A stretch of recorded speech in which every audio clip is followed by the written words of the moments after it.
नमस्कार शेतकरी मित्रांनो, भारत कृषी सेवेचा अचूक हवामान अंदाज. मी हवामान अभ्यासक सचिन मिसाळ. शेतकरी मित्रांनो, आज आहे 21 सप्टेंबर 2024. तर आजपासून राज्याच्या अनेक भागात पावसाला सुरुवात ही झालेली आहे.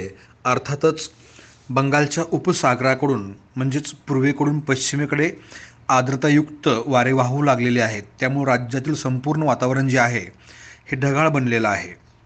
शेतकरी मित्रांनो, कोकण, मध्य महाराष्ट्र, विदर्भ, पश्चिम महाराष्ट्र या विभागामध्ये अर्थात या सर्व जिल्ह्यामध्ये 21, 22, 23, 24 आणि 25 तारखेला चांगल्या प्रकारच्या सरी असणार आहेत. पाऊस हा चांगलाच होणार आहे. त्यात पुणे, सातारा, सांगली, नगर, कोल्हापूर, रत्नागिरीचा भाग असेल, इकडे धाराशिव, परभणी, लातूर, सोलापूरचा भाग, या सर्वच भागामध्ये या 3-4 दिवसामध्ये मुसळधार स्वरूपाचा पाऊस हा बरसू शकतो.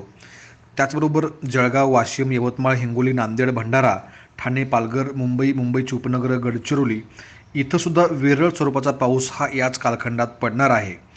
शेतकरी मित्रांनो, काही भागात सध्या रिमझिम पाऊस पडतो आहे, तर काही भागात हलक्या सरी येत आहेत, तर बारीक ऊन देखील पडू लागलेला आहे.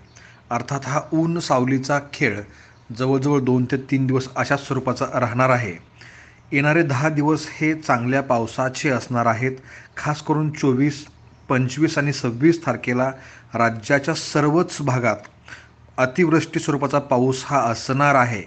त्यामुळे शेतकरी बांधवांनी 24 तारीख ते 28 तारीख या काळात आपण आपल्या पिकांची व्यवस्थित अशी काळजी घ्यायची आहे. आपली भाजीपाला असतील, फळपिकं असतील, तर याला कोणते प्रिव्हेंटिव्ह स्प्रे घ्यायला पाहिजेत, याचं नियोजन जे आहे ते भारत कृषी सेवेच्या तज्ज्ञांकडून करून घ्यायचं आहे. कारण हा पाऊस जो आहे नद्या, नाले, ओढे, विहीर, तलाव तुडुंब भरतील अशा स्वरूपाचाच असणार आहे. शेतकऱ्यांनी या अचूक हवामान अंदाजाचा फायदा घेऊन निश्चितपणे आपल्या पिकांची काळजी घ्यायची आहे.